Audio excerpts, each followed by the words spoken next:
Warning, this video contains intense scenes of horror, suspense, and disturbing imagery that may not be suitable for children under 13. Viewer discretion is strongly advised. Some stories are so chilling, so unexplainable, they cling to you like a shadow long after the lights go out. Tonight, we'll uncover 3 terrifying stories, accounts of horror and the unknown that will haunt your dreams. But be warned, not all nightmares end when you wake up. Are you ready?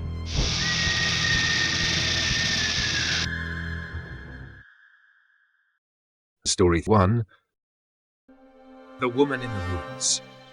Camping alone in the Pacific Northwest had always been on my bucket list, a chance to escape the clamor of civilization and lose myself in the wilderness. The first night passed in tranquil silence, the kind only a dense forest can offer. The air was cool and damp, thick with the earthy scent of moss and pine. As night descended, the forest awakened with the soft rustling of leaves, distant owl calls, and the occasional snap of a twig underfoot. On the second night, the stillness took on an unnerving weight. As I tossed another log into the fire, I noticed something, or rather someone, standing at the edge of the trees. A figure in white, still and unmoving, blending with the shifting shadows. She was tall, slender, her dress flowing as though caught in an unseen breeze. Her presence seemed to drain the warmth from the fire, the flames flickering weakly against the encroaching chill. I couldn't move, my breath caught in my chest as I watched her. Her head tilted slightly, as though studying me. The firelight dimmed even further, and just as I reached for my flashlight, she dissolved into the mist, vanishing without a trace.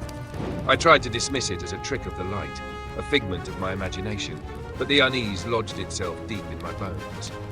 That night, I woke with a start, the silence broken by a soft, mournful humming. The melody wound its way through the stillness like a thread of sorrow. My body froze as I unzipped the tent, my instincts screaming at me to stay inside, to look away. She was closer now. Her dress, glowing faintly in the moonlight, illuminated the darkness around her. Her face, pale and expressionless, seemed to drink in the light as if it couldn't reflect it. Her eyes were dark voids, pulling me into their endless depths. The humming grew louder, resonating through the cold night air, and for a moment it felt as though time itself had ceased. By dawn, the forest appeared unchanged, but I wasn't.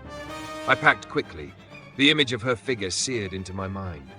Later, I learned of the woman who disappeared in those woods, still searching for something, or someone, lost long ago. I never returned to that forest, but even now, I can feel her presence lingering, waiting just beyond the edges of my memory.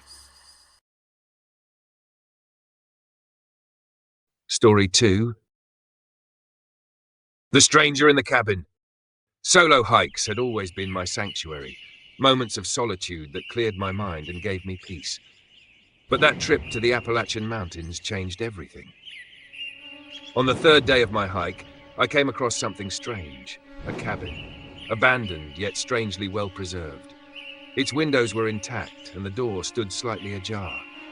The forest had begun creeping in, with vines crawling up the walls, yet it felt as if the cabin had been forgotten, but not abandoned. Something about it drew me in. Inside, the air was thick with dust. The furniture, old and worn, was arranged as though its owners had only just stepped out. On a table near the window, a single photograph rested, a man in hiking gear, smiling faintly at the camera, his eyes distant and knowing. I decided to camp near the cabin that night, though something about it unsettled me.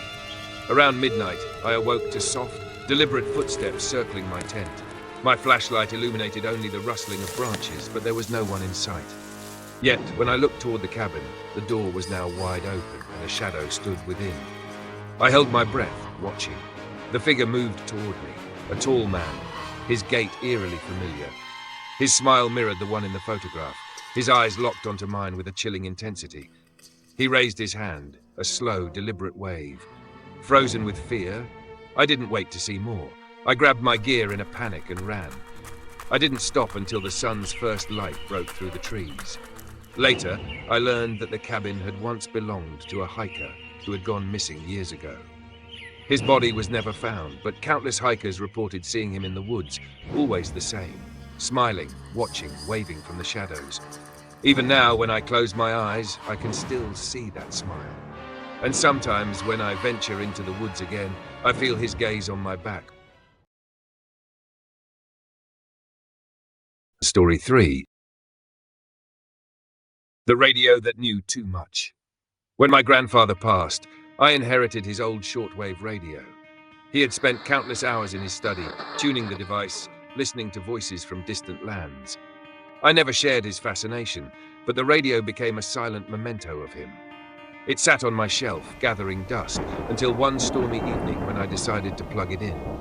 The room was thick with silence, save for the hum of the radio as I switched it on. At first, there was only static, the air crackling with faint whispers in languages I couldn't understand. The storm outside seemed to amplify the noise, adding an unsettling tension to the atmosphere.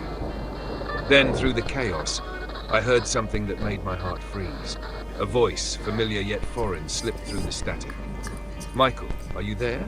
It was soft, almost pleading, as though the speaker was struggling to be heard. I paused, unsure if I had imagined it. My name again, but how? The voice was faint but urgent. "Michael, it's me." I felt my blood run cold. The voice was unmistakable. It was my grandfather's. But that didn't make sense. How could it be? He had been gone for months.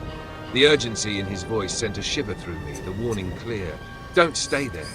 Get out now." Before I could react, the static intensified into a deafening roar. The radio hissed and popped, and then, as if it had been snatched away, fell silent. I sat frozen, unable to process what I had just heard.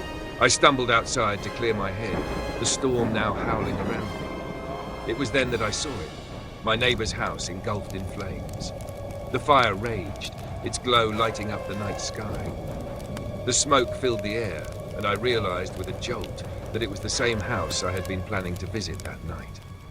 The fire department later claimed it had started from a gas leak, the devastation so complete that no one inside could have survived. I never touched the radio again, but each time I hear the wind whistle through the trees, I can't shake the thought. Was it just a coincidence, or had my grandfather warned me from beyond the grave?